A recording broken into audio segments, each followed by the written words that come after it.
You're listening to Protect It All, where Aaron Crow expands the conversation beyond just OT, delving into the interconnected worlds of IT and OT cybersecurity. Get ready for essential strategies and insights. Here's your host, Aaron Crow. Awesome. Welcome to another episode of the Protect It All podcast. Excited. You guys have probably seen Neal if you follow me on LinkedIn or any of the socials. He and I are constantly doing stuff together, commenting, sharing, all that kind of stuff. I met Neal a couple of years ago. You probably heard the story, but we were both in kind of cyber in the same spaces. But we actually met on other social media platforms where we weren't exactly talking about our cyber stuff. And then we saw each other passing at multiple conferences, RSA and Black Hat. We're like, wait, I know that guy. Yeah. And then we had a tequila together. And since then it's been the rest is history. So Neal, why don't you introduce yourself, tell everybody who you are and a little bit about your background. Yeah, man. Hey, anytime I get to hang with you for a little bit, I'm always in for it. So, and bonus if there's tequila involved too. Exactly. So, yeah, your podcast is heavily cyber, so I'll lean in on that side a little bit. I've had this really interesting evolution into the cybersecurity world in that one of my first jobs out of the Marine Corps was I got a job running the mailroom at a hedge fund called Guggenheim Partners. And when I was done giving out mail to some of the richest people on the planet, they'd always find me for new things to do. They'd be like, oh, get the guy in the mailroom to do the thing, right? And so I was always doing inventory over technology stuff and making sure we had enough laptops and all that type of fun asset management stuff. Now, that's what that's called now. And ultimately, there was a project that I was working on about confidentiality of things that are being printed on printers at one of the most highly valuable intellectual property places on the planet, right? Which was this hedge fund, the internal sanctum of this hedge fund. And long story short, it just set off this really interesting journey for me about understanding how technology works and how memory works within machines. And I kind of kept on coming back to it over and over again. And so I evolved from Guggenheim Partners into a data product manager, overseeing some very large data sets that were funding data into financial data institutions and into financial algorithmic trading. And all kinds of data and tech and infrastructure stuff.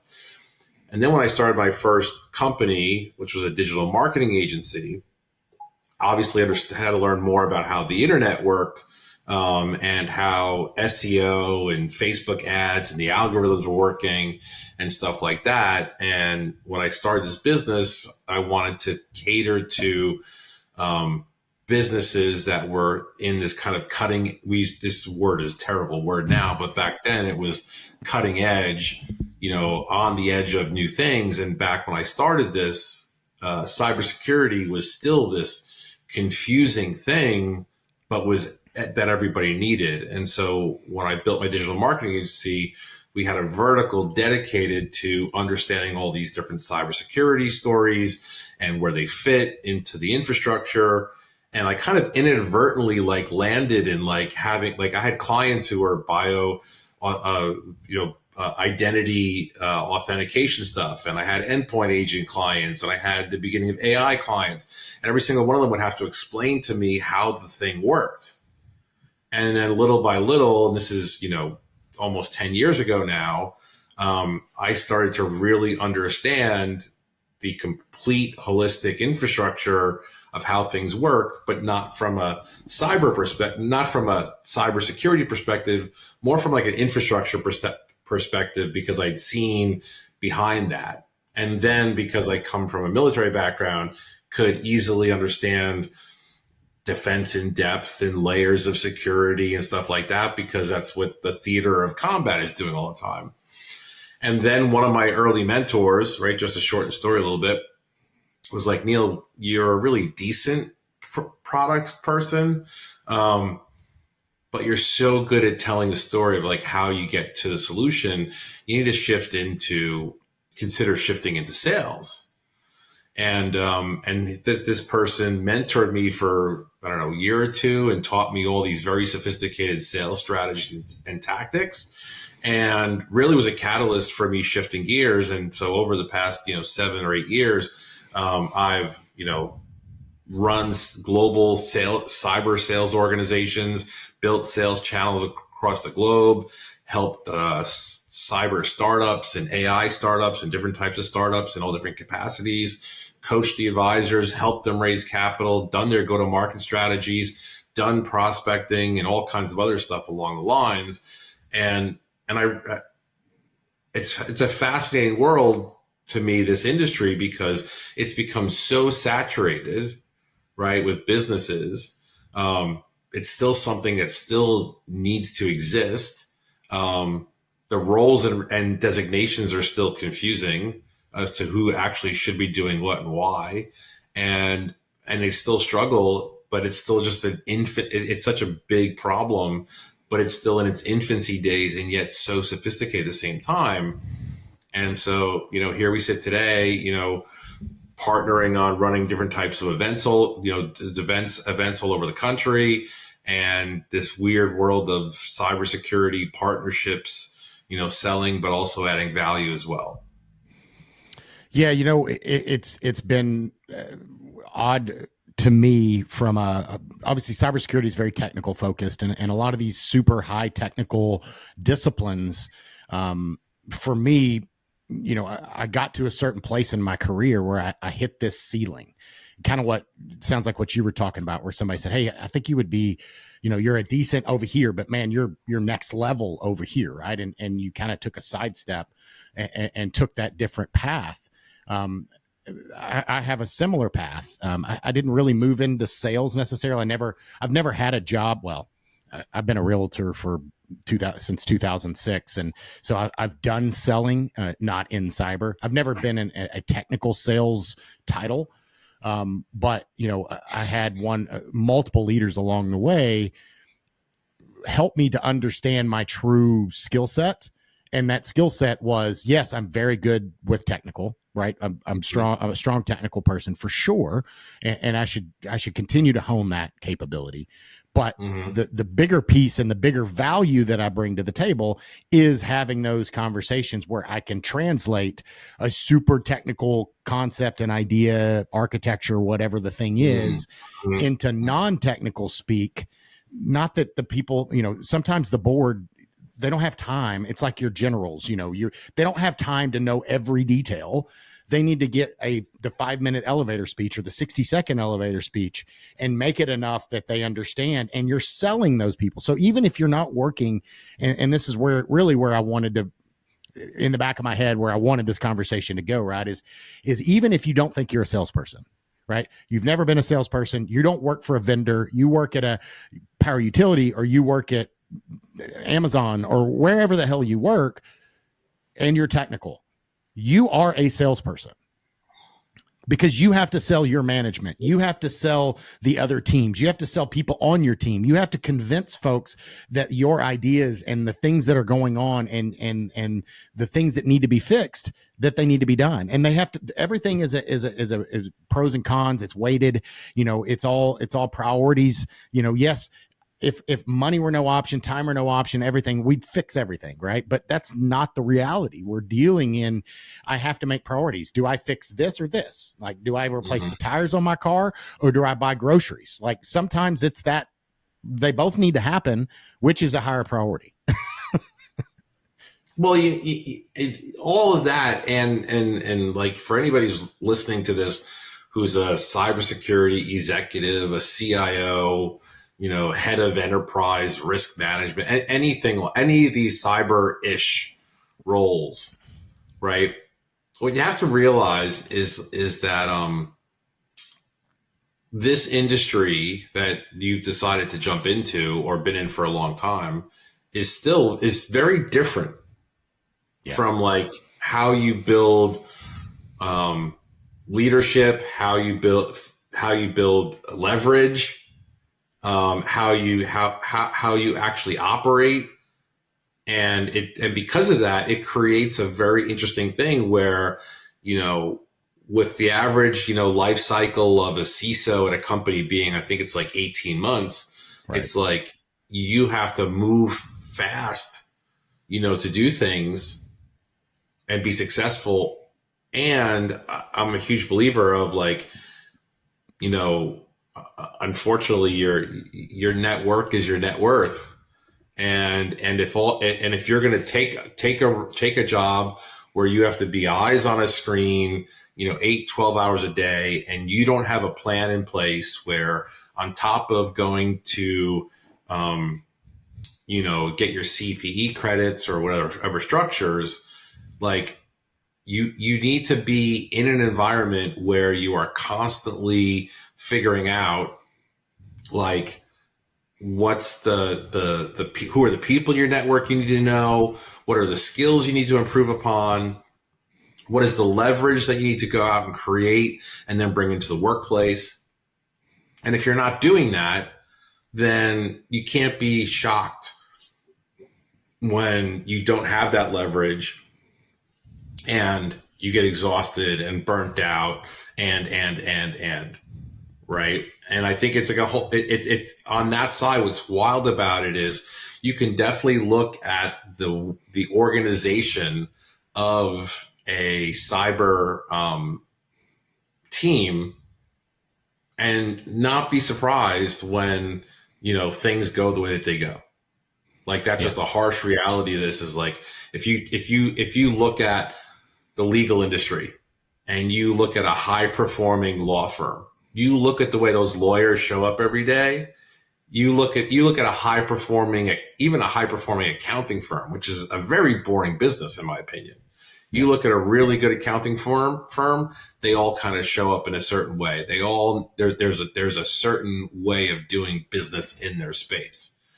And yet in this space, it's all over the place, right? I mean, if you go to a cloud company, there's a culture there. You go to a non-cloud company, there's a culture there. You go to on-prem, there's all these different layers to it, right? Hence, the layers of security here. But I think that cybersecurity people miss huge opportunities by not having solid relationships, not only with other CISOs, but with, value-added resellers and vendors who can deliver lots of value to them in very powerful ways. And it's a huge setback for people. Yeah, and that's been a frustration in mine in the industry. You can go get your CISSP, you can get your Cisco certification, you can be a certified ethical hacker, you can get your firewall, certification. There's all of these career paths, certifications, certificates, all that kind of stuff on the technical side. But again, we're lacking the skill and the up leveling of our workforce in these softer skills. So I was fortunate enough, and I've talked about it before, but I'll briefly talk about it again, is when I worked for the power utility here in Texas, they brought in a third party, a consultant, and they brought in the rising, leaders, the ones that they thought would be the next level of leaders in the company. And they put us through this thing called Leadership Circle. And in that, we did soft skills. We did presentations and book reports, and we got up in public speaking, and we did all of these networking and presentation and how we show up and our appearance. Like, they weren't telling us like what to wear necessarily, but they were just really showing us all of those things matter. Right. So I did the first level, and then I graduated, and then they took the cream of the crop and moved into the second one. And I'm not touting my own horn or anything, but, I did 3 years of this. And at the time, it's funny because when I first started, I was complaining about it to my wife. Right. I hated it because I'm like, I've got a full-time job. I'm a technologist. I don't want any of this stuff. Like, I don't want to be doing book reports. Like, I don't have time for this crap. And now, dude, it's been the thing, the catalyst in my career that set it on a trajectory that I never would have gotten to if I hadn't learned those softer skills. Yes, I would have had a good career and continued a good career on the technology side, but I would have I was already at that, kind of cap. I could go get another certification maybe, but there really wasn't a path for me to really continue to, grow my career other than just sit where I'm at and, continue to grind it out until the end.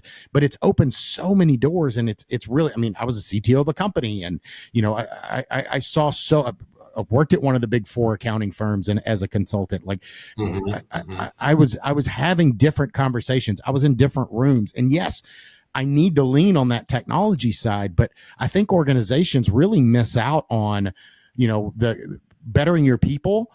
All of the technology people want the certifications. They want to go to the conference. They want to do all those things. And I'm not saying you shouldn't, but I think part of your learning platform and overall, growing your teams and to build high performing teams, you don't just want your technologists doing technology things. You need to teach those folks, even the ones that are, you keep in the basement and are, uncomfortable talking to people. You want those people to get better at talking to them. You don't just continue, oh yeah, well, Bob is not very good at talking to people, so we're going to keep him in the corner and not make him talk to anybody. Like, yeah, that works so that you don't lose him short term.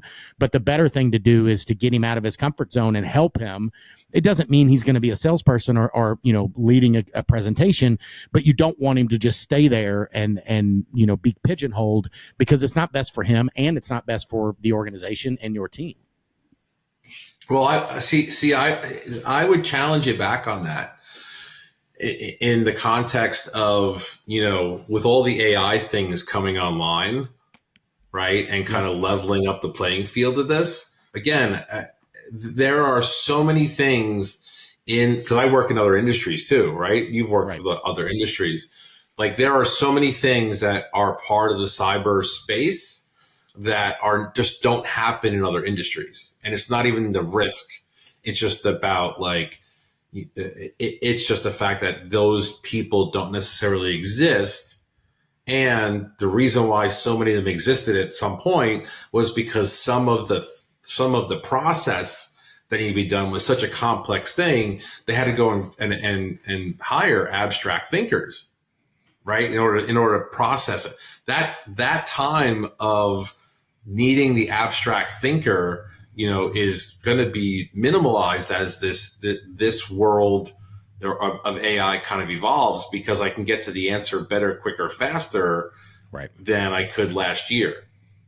And, some of the other inconsistencies in the industry are, number one, the fact that you have a cyber leader who probably doesn't sign off on a budget. That's something we should talk about here in a minute, because I think it's important for vendors to listen to. Having so many authorities, so many groups involved in the conversations to get to a decision is a very challenging thing. And then because of the cap on CISOs how they make their pay, and because they're not well versed in a lot of business conversations, I think that they set up the industry for some challenges as well, because then they're giving poor information to the vendors or the investors, who are then spinning solutions out of that don't struggle or don't have a thing. That's why I'm so adamant about, like, the biggest challenge with hosting marketing events and just inviting people for free is, if you are going to invite me to your bourbon barbecue cigar thing, great. I love that. I like bourbon, I like cigars, and I like barbecue. But you're fitting the bill for me to attend the whole time. Right. You don't think that that's going to skew my answers to some things? Like, I want to be invited back to your thing again, like next time and every time. And that's going to skew drastically all the things. And then I've just been through, because I've been on both sides of this before, and the fact that the world of cybersecurity is meant to be built. I'll say it like this. Like, the world of cybersecurity for CISOs is meant to be built on the level of integrity that they have in the workplace. Until they talk to a vendor, then they lie. Now, we'll call me next week. We'll do a pilot. I'll have my people call your people, like whatever the thing is. But there's such a conflict of interest in the way that that whole system is built out. And on the vendor side, every time I talk to a vendor, a salesperson or a marketing person, they always say the most important piece of this whole thing is the relationship. And yet they say that the relationship is the most important, but the conflict on their end and the founder of that company's end is that all of their spend is not going into intentional events. It's going into digital marketing. It's going to thousands of emails. It's going into ad spend. It's going into automated LinkedIn messages, which are very expensive things to do. But if you do like 10,000 of them and you get 10 clients out of it, they'll pay for themselves, versus building really honest relationships with people to be like, yes, I know him. Yes, I know that person. And I actually know a little bit about his infrastructure, and your product or service won't work there because that's not how they operate. And it's interesting because it goes all the way up the chain to the investment world, where the the VCs will give information to, they give what I call Lemming information. And the Lemming information is this, is the CISO who went to the free bourbon barbecue cigar dinner met the VC guy. The VC guy goes, hey, would your company be interested in this product or service? And they go, of course we would be interested in that, because you just gave me bourbon, cigars, and barbecue. And the next thing you know, that VC then takes that information to 10 of his companies and then go after that company, because that company, and the whole thing just recycles itself into this big, noisy, conflictive thing that then the CISOs are going, I don't understand why I'm getting bombarded by all these people. And the vendors are going, I don't understand why the CISO's not picking up my phone. And it's just this big shit show. Yeah. Yeah. Well, and so obviously you led us right to where, why we do these things. And so we've done a few events. We have another one coming up in January. And it's different, right? It's a different style of event. The focus is different. The outcome is different. And we really put that in mind, again, because of probably the differing backgrounds of us and how we've approached things, and the value that we've seen, right? And coming from other industries and how we've seen all this. So that's why, we do these events. So just really quick, we're putting on an event at Staccato Ranch. We're having a Thursday night is a cyber roundtable dinner, executive dinner, the night before. And then Friday is all day, hanging out, barbecue, bourbon, cigars, shooting, all the things. But the difference and kind of where we focus this is yes, we have sponsors, but it's not selling. They're not getting up. They're not giving a pitch. There's no PowerPoint presentation. There's none of that. And it's the other probably biggest difference is the CISOs pay, the cyber executives pay. Now, granted, they're not paying full price. They are being subsidized somewhat by the sponsors intentionally, but they're having to show up. So what that means, to your point, is the cyber executives, they're paying their way, right? They don't feel, not that they, intentionally feel that way before, but they're showing up on their own dime. They want to be there.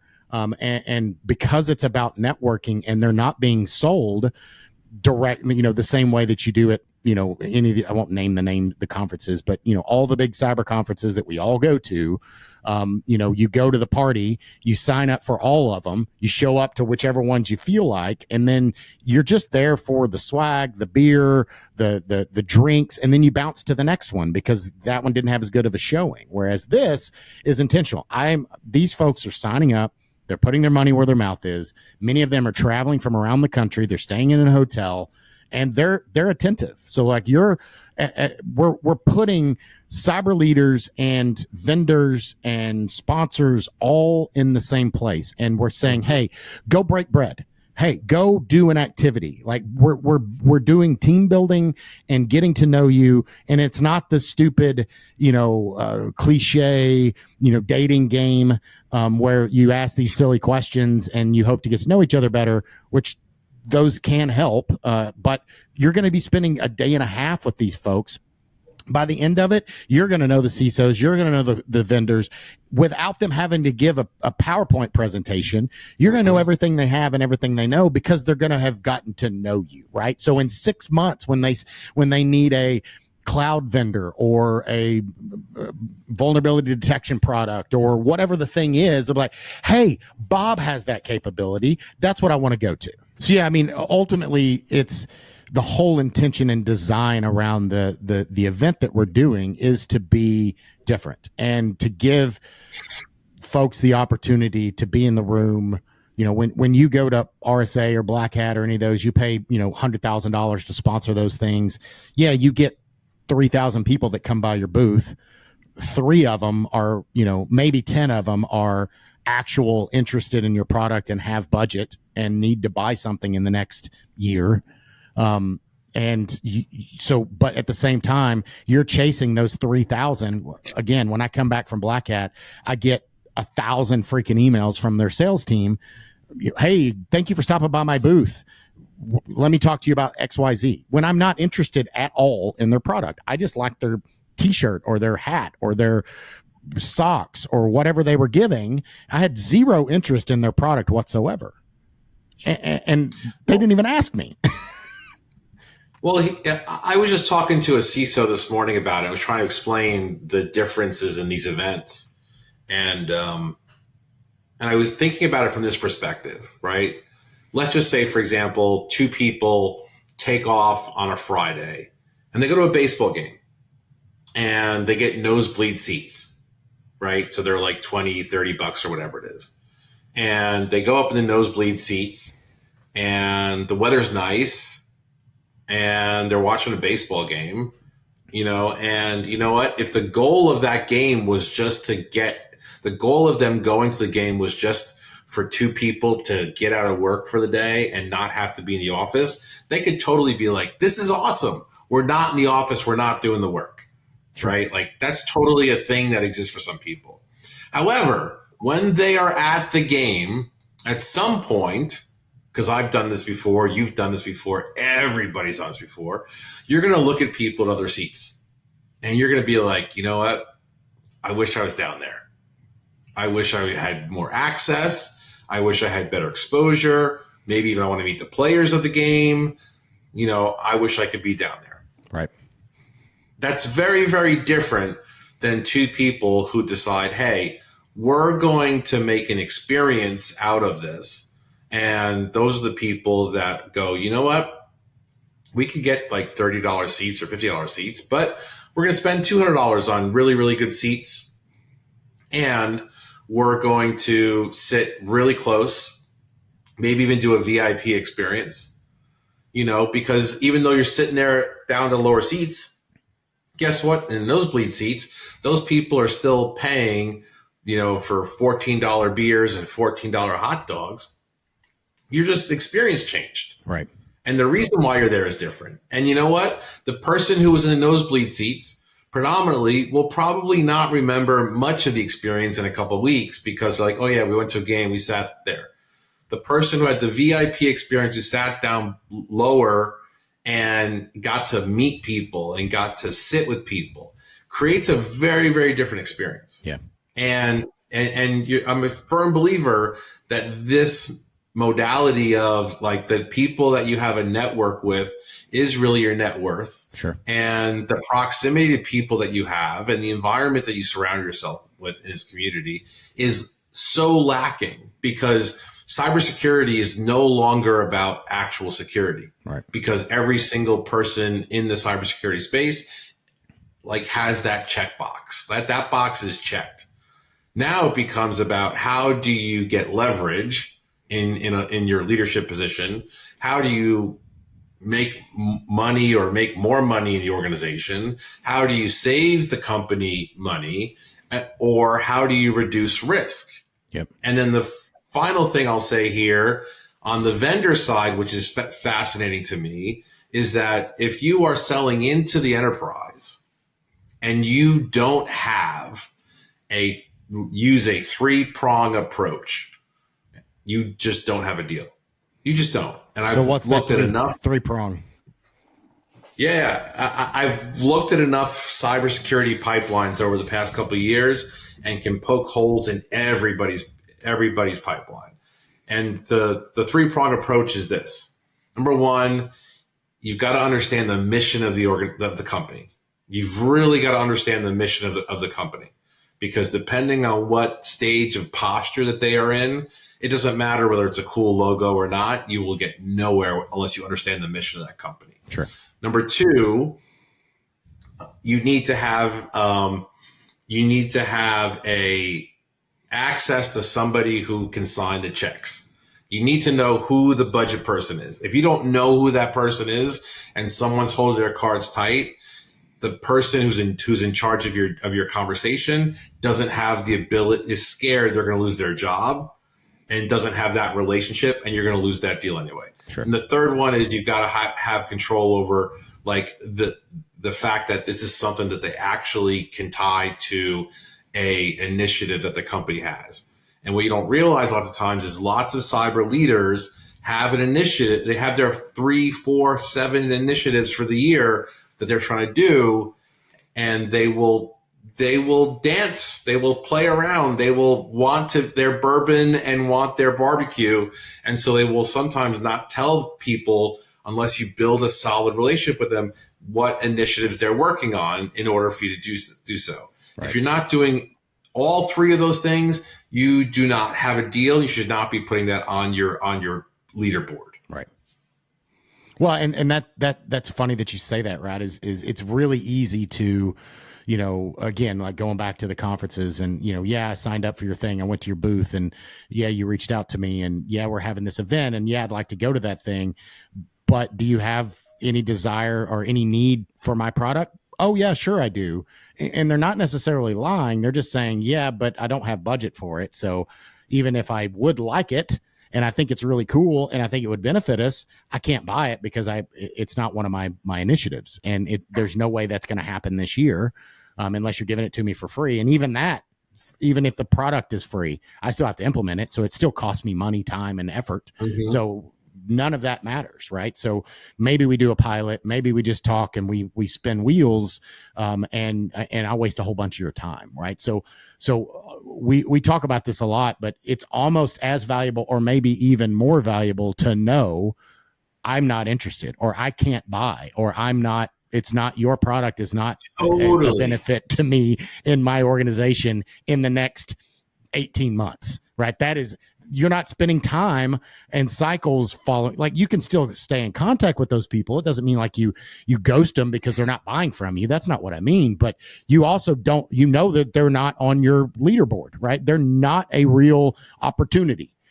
You should keep that conversation and that networking side from a people perspective, but you're not putting them on your sales force to say, hey, this is an opportunity in 2025, because it's just not. And that's more valuable to you than chasing a whole bunch of leads and spinning a whole bunch of cycles.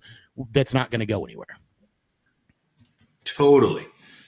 It is so much more valuable to be told the no, to chase the no, as I like to say, and also like understand what the background of that no is.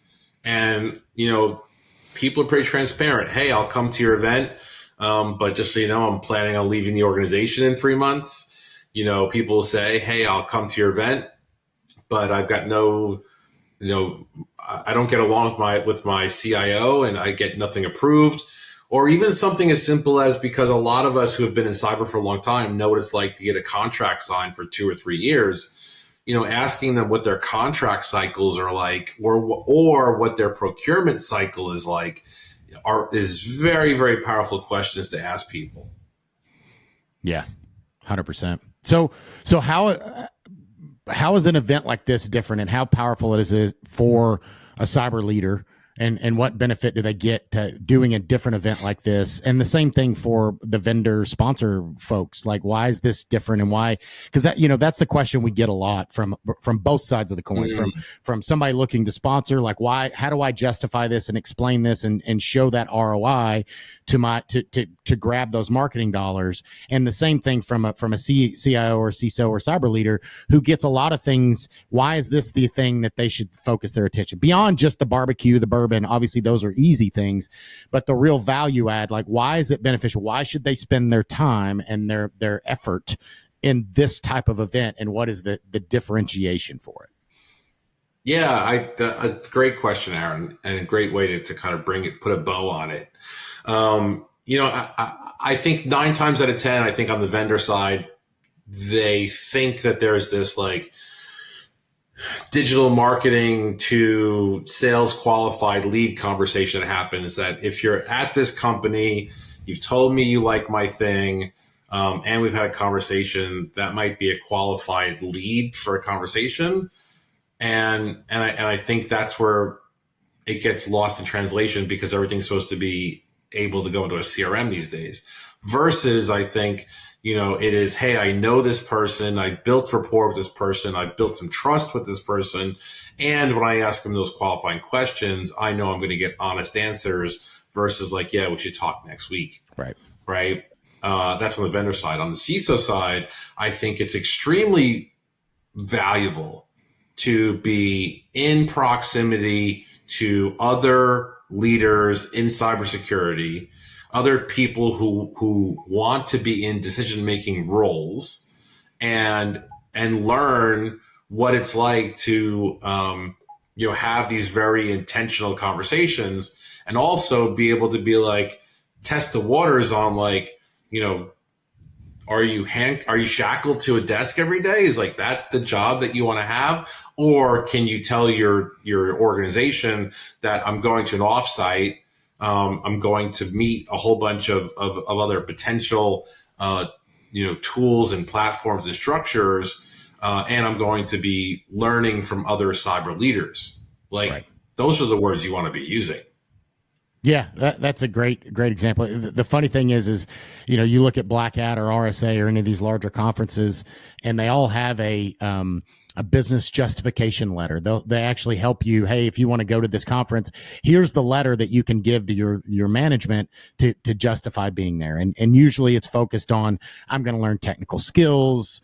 Yeah, maybe there's some networking there. I'm going to learn the latest and greatest tech and capabilities that's out there, but understanding that, right? So that's a soft skill. It goes back to that soft skill capabilities that we were talking about earlier of, I need to be able to sell myself and this offer or opportunity as what it is, right? It's not just, it's not going to a baseball game and checking out, right? It's really, you're going to be there. Last time we had 35 or 40, folks there. And a lot of those cyber executives, they were networking. Yes.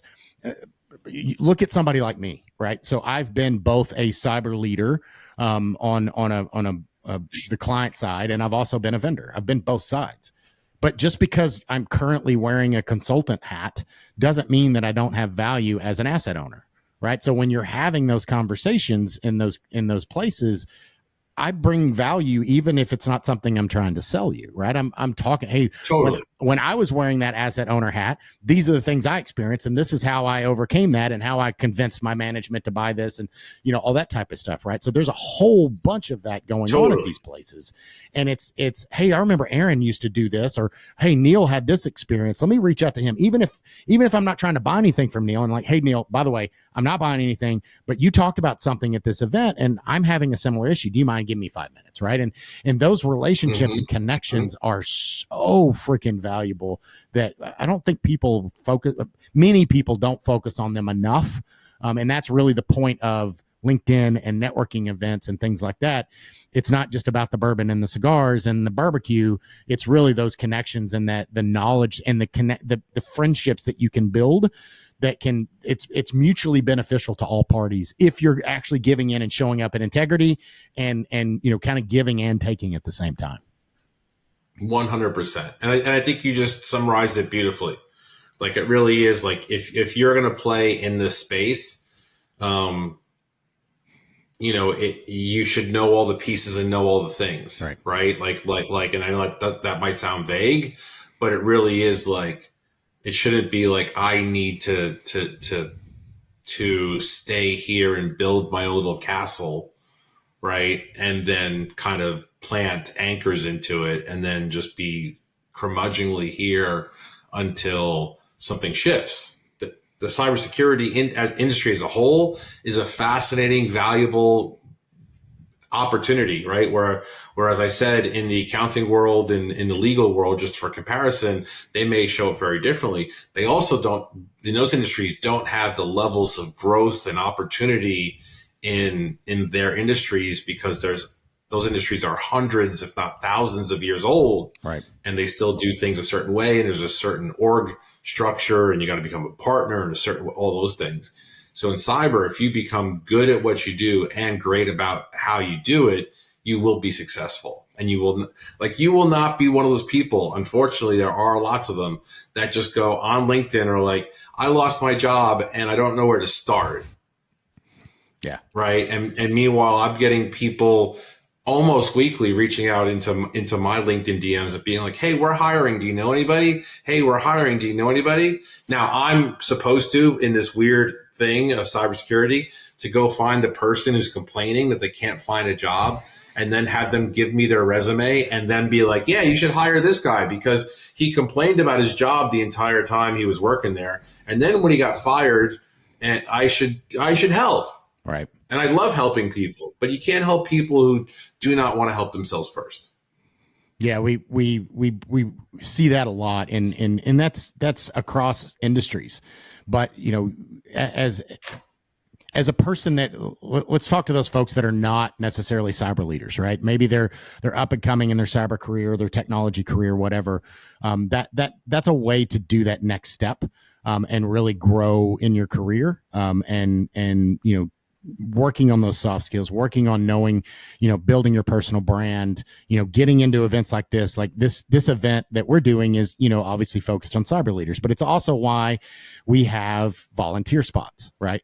That gives people the opportunity to be in the room and learn. So, that's kind of that next step there. So with that, let's wrap up, and, kind of, why don't you kick us off with, what's the event details? How many stuff do we have left? Like just kind of the elevator pitch for the event that we have coming up and why folks should be there. Yeah, let's do that. So the events are event is January 16th and 17th at Staccato Ranch, about 45 minutes north of Austin, Texas. On the 16th, we're getting together for a mastermind roundtable. It'll probably be a square table. At the Vineyard at Florence. I suggest you Google it. It is an exceptional location. You will find that everything that we offer to people is high-end, premium, and meant to be executed with a high level of standard. Yep. Then on Friday morning, we'll kick off around 8. Check-in is at 8 o'clock in the morning, and we'll kick off around 9. And we will have a full day at the 800-acre Staccato Ranch. They're actually shutting down the ranch for us for the day. Yeah. It's going to be amazing. So you can expect a high energy, high tactical, high adventuring, unforgettable experience with 50 decision makers in the facility or on the day. A handful of sponsors. We go with like a 5-to-1 ratio because we've seen that ratio kind of works really, really well. And you will get an amazing opportunity to network very intentionally, learn about some of the new cyber stuff that's coming down the market and some of the existing ones, some of their updates, and spend a full day coming out. You're going to come out of that day like, wow, when is the next one? Yeah. Which is something that people actively post about on LinkedIn oftentimes after they come to our events. So if you're interested in attending our event, reach out to either Aaron or myself. Shoot us a message, text us, email us. We're on all the channels, and we'd love to have you there. Yep, absolutely. Excited for this one. It's coming up soon. We've got about a little over a month left, and we'll be there. But yeah, I mean, awesome food both nights, all day the next day at Staccato. Cigars, bourbon, shooting out of helicopters, learning from tactical shooting from, professionals. This is a safe environment. Everything is high level, high class, high trained. So excited about it, and definitely reach out, and excited to be there, bro. Thanks for joining us on Protect It All, where we explore the crossroads of IT and OT cybersecurity. Remember to subscribe wherever you get your podcasts to stay ahead in this ever-evolving field. Until next time.